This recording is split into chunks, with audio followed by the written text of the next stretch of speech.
딱 한 페이지로 여러분에게 요약해 드리겠어. 이 모든 것은 두 종류의 민주주의가 있다는 것을 입증한다. 민주주의에는 건강한 국가 취약한 것이 있다. 그 민주주의와 그 민주주의는 표면적으로 일치하는 헌법 요소에도 불구하고 근본적으로 다른 것일 수 있으며 각 국민의 정신적, 정치적 입장이 그 본질을 결정하는 데 중요하다. 달리 말하면 민주주의는 기본적으로 국가 형태에 관한 것이 아니라 국민 정신에 관한 것이다. 정신이 올바로 베껴야 된단 말이지. 이로써 우리는 우리 시대의 근본 문제에 도달한다. 왜 국가마다 자유주의적 이상에 대해서 그렇게 다양한 입장을 취하고 있는가? 왜 어떤 국민은 자유와 민주주의의 길을 동요 없이 계속 가려고 하고 왜 다른 국민은 이 길을 편하지 않게 느껴 다시 떠나는가? 이런 질문에는 명확히 답할 수 있다. 건강한 민주주의와 취약한 민주주의에는 명확하게 구분할 수 있는 특징이 있기 때문에 이러한 명백한 특징은 지방과 지역의 자치행정 구조에 있다. 별도의 헌법이 있고 별도의 정부를 가지고 있을 때만 정부라는 것은 입법, 사법, 행정을 가지고 있어야 된다는 거예요. 스스로 결정할 수 있도록. 지방이 스스로 결정할 수 있도록 했을 때만 건강한 민주주의가 된다는 거예요. 그렇지 않은 건 다 취약하다는 거예요. 프랑스를 보면 돼. 다른 여러 나라를 다 검토했어. 이 가서 교수가. 그래서 내가 어느 정치인에게 이 책을 보라고 내가 보냈어요. 답답해서. 이제 보는지 안 보는지 모르겠지만. 그래서 이 분권화, 자율성 네트워크, 이 개념을 잘 이해하는 것이 그렇게 중요합니다. 우리는 어떻게 하고 있는가? 그런데 국가균형발전특별법을 노무현 때 만들었어요. 이 법은 지역 특성에 맞는 자립적 발전을 통하여 국민 생활의 균등한 향상과 국가균형발전에 이바지함을 목적으로 해요. 그래서 국가균형발전위원회를 설치합니다. 그래서 여기서 모든 걸 만들어서 내려줍니다. 이렇게 국가균형발전위원회가 있고 범정부 차원으로 이런 걸 다 해. 중앙정부가. 그래서 시도 차원까지 다 내려가서 아주 풀뿌리까지 내려가서 뭐 시군구까지 차원에서 내려가서 다 할 수 있도록 다 조직을 만들었어요. 노무현 때 국가균형발전위원회를 만들어서 거기서 아이디어를 내가지고 다 내려줍니다. 그 다음에 10년간 이명박과 박근혜 시절에 지역발전위원회라고 그래가지고 또 중간에서 위원회에서 뭐 좋은 거 만들어가지고 다 내려줍니다. 돈도 주고. 그랬다가 다시 문재인 때 국가균형발전위원회를 만들었어요. 그래서 또 5년 동안 열심히 만들어가지고 내려줍니다. 윤석열이 되자마자 이제 이거 이상하다. 문재인이 하던 거는 다 싹 쓸어버리고 다 바꿔버리잖아. 지방시대위원회를 만들었어. 그리고 지금까지 지방시대위원회에서 뭔가를 또 해. 하면 할수록 어떻게 된다? 수도권 과밀지역 올라온다. 지방소멸하고. 그래서 우리는 어떻게 하고 있는가? 지배받는 것보다 자치가 더 낫다는 사실을 우리는 모르고 계속 지배하죠. 내려줘, 자기가. 중앙에서 지방을 잘 살게 하기 위해서 내려줘. 그러면 망한다는 걸 몰라. 우리는 지금 그래서 거꾸로 가고 있어요. 모든 걸 중앙에서 통제하고 있습니다. 지방 소멸의 해결책을 다시 말합니다. 균형 발전 우선주의 전략이 있고 자치분권 우선주의 전략이 있는데 둘 다 필요하지만 뭐가 우선이냐는 거야. 자치분권이 우선돼야 된다. 그것은 반드시 연방제국가체제로 전환하는 것이다. 그래서 마을 공동체가 스스로 뭔가를 할 수 있도록 만들어줘요. 스스로 결정하고. 그런 역량을 갖추어야 돼요.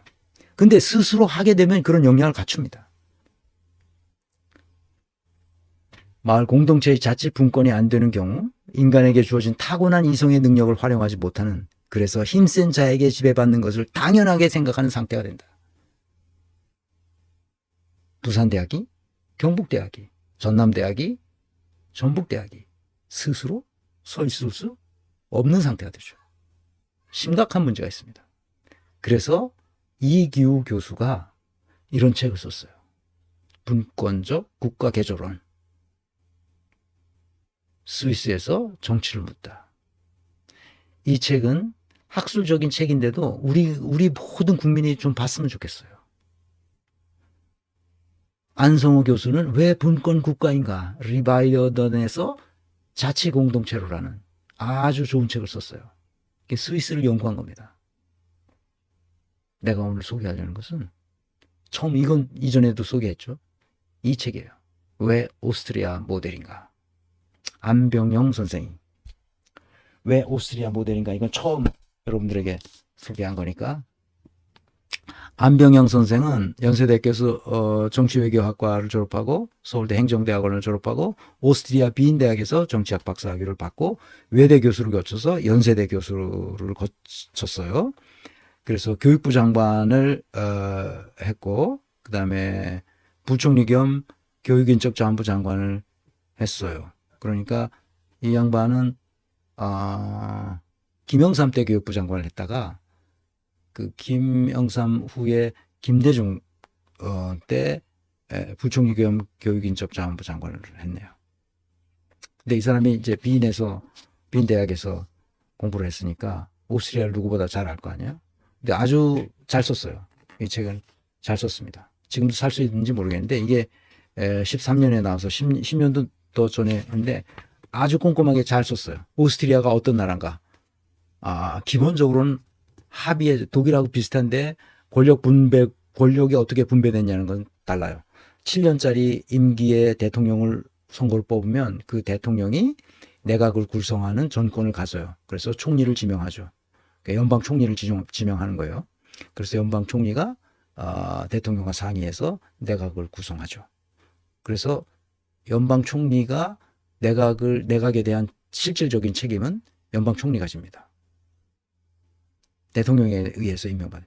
옛날에 바이마르 공화국이 했던 것과 똑같은 방식이에요. 그러니까 권력 구조가 완전히 다른 거예요. 그렇지만 그 연방국가 9개의 연방주들이 있어요. 거기엔 독립된 국가 역할을 하는 거예요. 그것이 모여서 국가를 이루고 하는데 지금 몇 공화국이냐면 지금이 3공화국인가 그래요. 이제 헌법을 조금 바꿨어요. 그 후에 정치 체제가 어떻게 돼 있고 그다음에 오스트리아는 중립국가예요.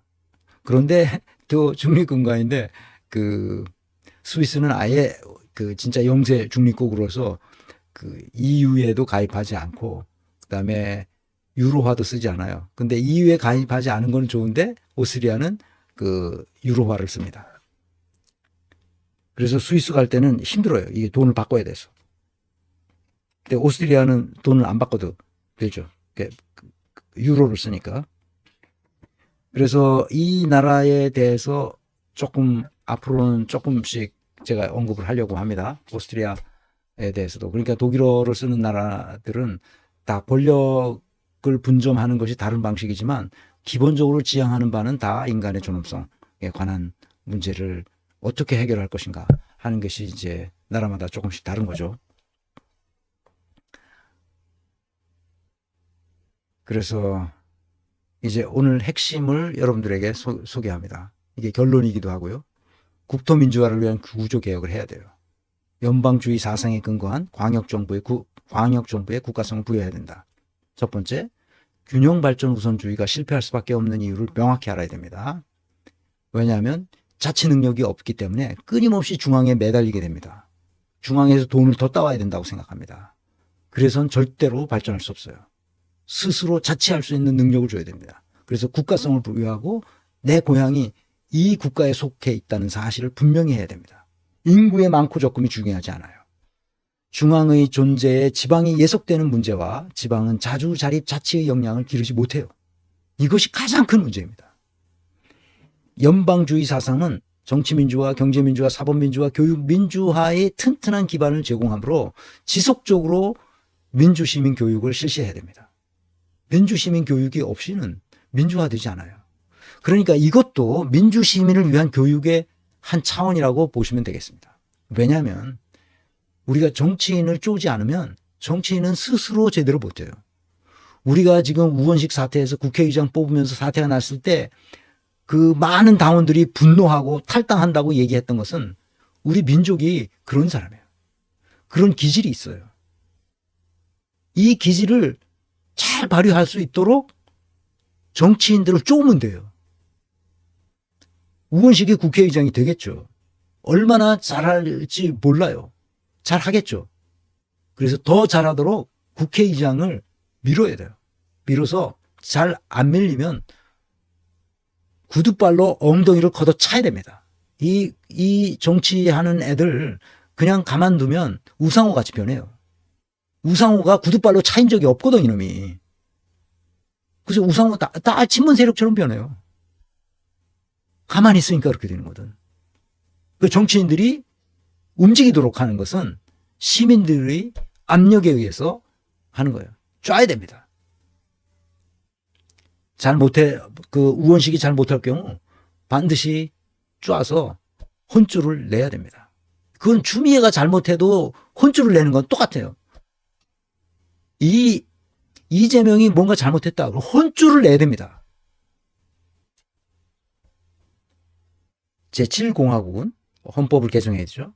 연방제 국가체제로 전환할 것입니다. 대통령 중심제로 하되 지금은 내각제가 하기가 시기상조이기 때문에 대통령 중심제로 하되 연방제 국가체제로 전환할 것입니다. 장기적으로 남북 통일을 가정해야 합니다. 그래서 연방제 국가를 해야 되는 거예요. 자주자립 자치의 17개 광역정부에게 국가성, 고유한 입법기관, 사법기관, 행정기관을 부여해서 마을 공동체의 자유와 질서가 유지될 수 있도록 그렇게 해야 됩니다. 그러니까 경찰도 다 각 주의 국가가 되도록, 각 주에 소속된 경찰이 되도록 그렇게 해야 됩니다. 균형 발전을 위한 원칙을 명확히 해야 된다. 분권화의 원칙, 비례성의 원칙, 보충성의 원칙. 독일도 이렇게 돼 있고 유럽연합도 이렇게 돼 있습니다.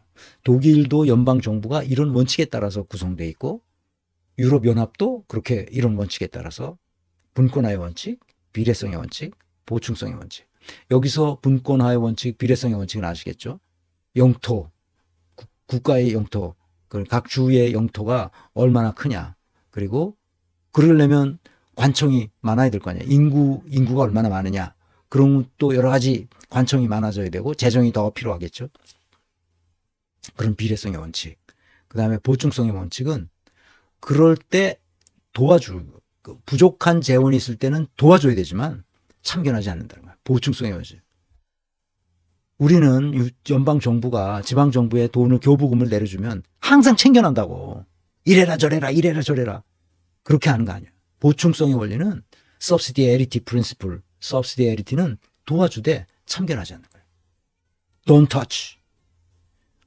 부족한 재정 상태가 있을 때 그 부족한 재정 상태를 보충해 주는 거예요.